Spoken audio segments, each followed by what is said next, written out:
care about the others. You set my world on fire. You're my heart's desire.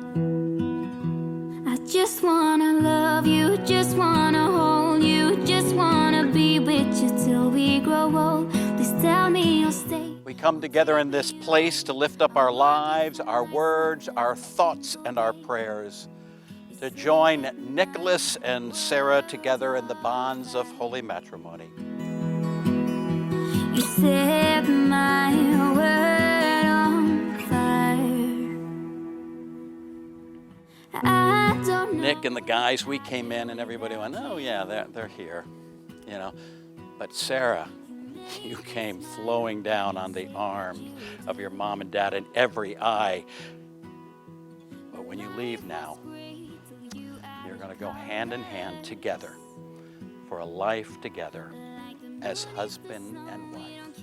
I vow not only to listen, but to hear, not only to be honest, but to trust, and not only to love, but to be loved. I vow to always protect you from harm and to stand with you against your troubles. I vow to make you happy, to make you laugh, and to always be there for you. I vow to put you before me in all things. I promise to try and be worthy of your love in every way. I will be honest, patient, caring, and forgiving, and will always be a loyal husband. There wasn't a moment where I knew you were going to be my husband, but now I can't imagine a future without you. We had our first date in 2018. Talked about marriage in 2020, got engaged in 2022, and now in 2023, you're officially stuck with me. Throughout these 5 years, you've shown your tolerance by putting up with my pranks, pestering, and long road trips to go get a donut.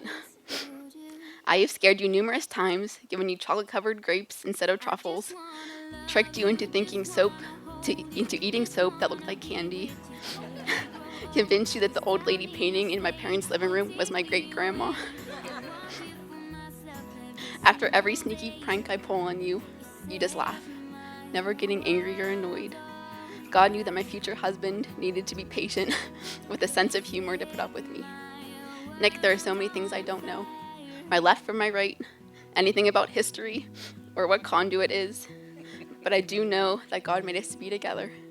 I'm sure we'll have disagreements that are bigger than your gross maple donuts polluting mine, but we'll work it out.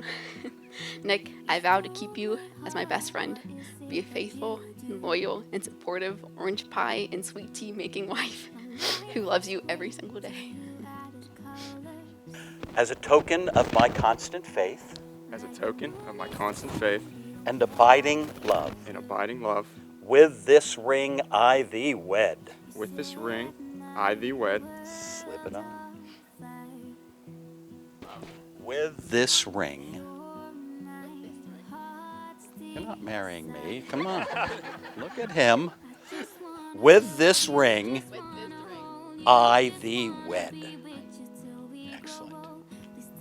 I now declare that they are husband and wife. What God has joined together, may no person ever separate. Nicholas, you may kiss your wife. It is my great honor to introduce and present for the very first time Mr. and Mrs. Nick and Sara Biden. That you do.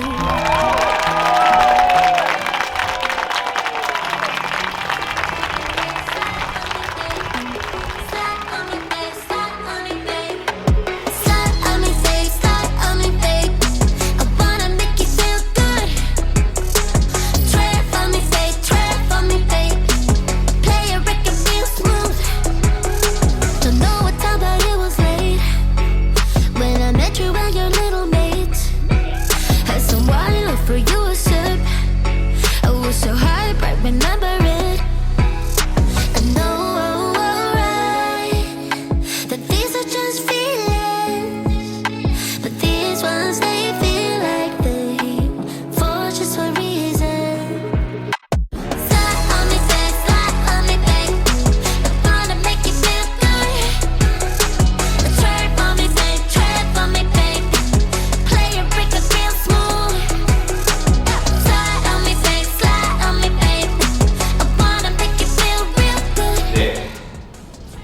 tall, modest, unassuming, gentle, masculine, sensitive, easygoing a man who won me over soon after the initial handshake.